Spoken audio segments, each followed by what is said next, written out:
दुनिया ने अब ये मान लिया था कि सीरिया से बशर अल असद की सत्ता उखड़ चुकी है, लेकिन सीरिया से आई एक खबर ने सबको चौंका दिया है।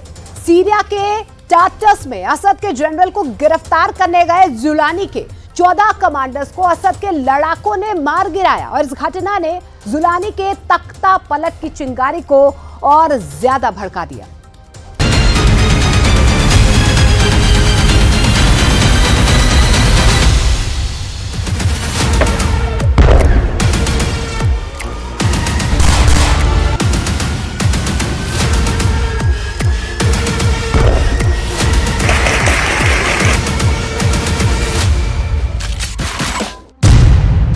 असद के लड़ाकों ने मार डाले जुलानी के 14 कमांडर।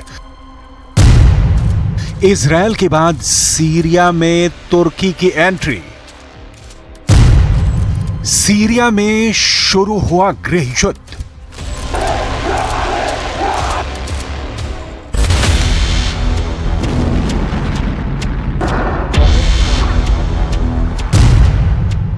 सीरिया की पहली तस्वीर। सीरिया से आ रही ये तस्वीरें चौंकाती हैं।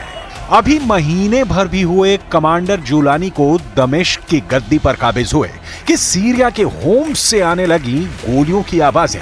गोलियों की आवाज सुनकर लोग चौंक गए और अपनी जान बचाने के लिए इधर उधर भागने लगे।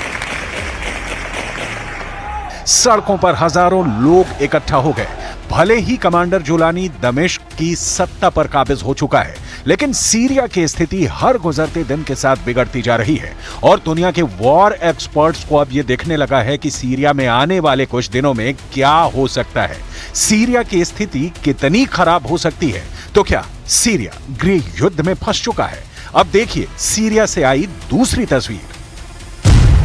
सीरिया की तस्वीर नंबर 2। सीरिया के दमिश्क पर काबिज कमांडर जुलानी असद के हर निशान को सीरिया से मिटा देना चाहता है। इसीलिए कमांडर जुलानी ने अपने लड़ाकों को सीरिया के टार्टस प्रांत में सीरिया के पूर्व राष्ट्रपति बशर अल असद के कमांडर रहे मोहम्मद कंजो को गिरफ्तार करने के लिए भेजा था।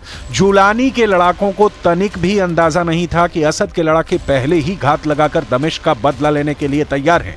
नतीजा यह हुआ कि हजारों राउंड फायरिंग हुई और असद के लड़ाकों ने जुलानी के 14 कमांडर्स को मार गिराया।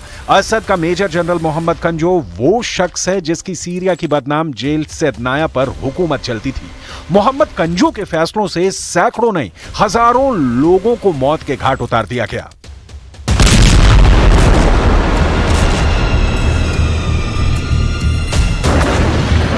टार्टस में असद के लड़ाकों से खूनी संघर्ष के बाद Syrian observatory for human rights ने एक बयान जारी कर कहा कि टार्टस के दक्षिणी गांव के इलाके के खिरबेट अल माजा गांव में बंदूकधारियों के साथ झड़प में सार्वजनिक सुरक्षा बलों के 14 सदस्य मारे गए। दोनों पक्षों के 3 आतंकवादी भी मारे गए, साथ ही कई लोग घायल भी हुए। सीरिया की तस्वीर नंबर 3।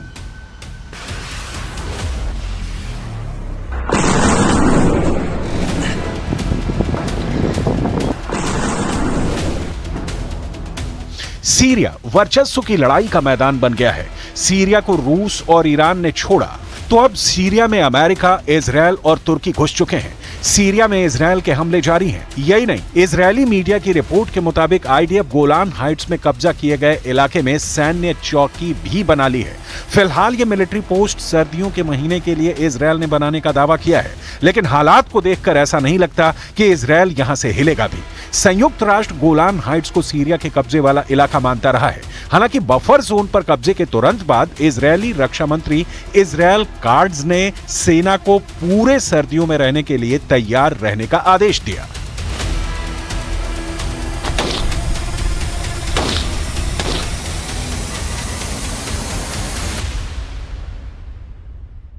צה"ל משלים כעת את ההתבססות במרחב החיץ ובאזורים שולטים על מנת להגן על תושבי רמת הגולן ועל אזרחי מדינת ישראל.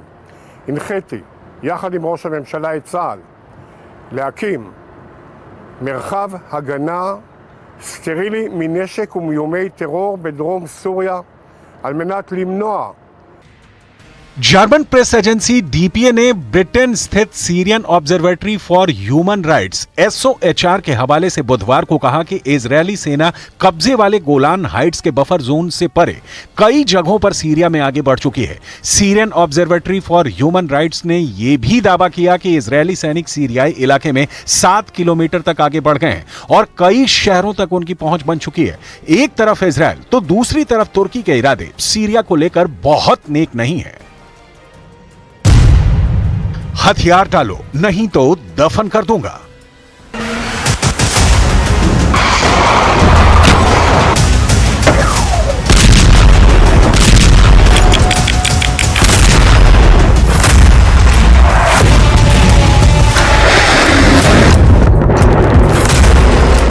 कुर्द लड़ाकों के पलटवार से तुर्की के राष्ट्रपति बौखलाए हुए हैं। तुर्की के राष्ट्रपति रेसेप तैयब एर्दोगान ने सीरिया में लड़ रहे कुर्द लड़ाकों को हथियार डालकर लड़ाई से हट जाने की चेतावनी दी है। एर्दोगान ने कुर्दों को साफ साफ कह दिया है कि या तो हथियार डालो या फिर अपनी मौत के लिए तैयार रहो। एर्दोगान ने यह धमकी ऐसे वक्त में दी है जब सीरिया में बशर अल असद के तख्ता पलट के बाद तुर्की समर्थित लड़ाकों और अमेरिका समर्थित कुर्दिश लड़ाकों के बीच लगातार झड़पें हुई हैं। इससे दोनों के बीच तनाव बढ़ता जा रहा है। Toprak bütünlüğüne yönelik saldırılar karşısında da Türkiye olarak tavizsiz duruşumuzu muhafaza edeceğiz. Selden özellikle kütük kapma yarışında olan kim varsa Suriye halkıyla birlikte karşısında milletimizi bulacaktır.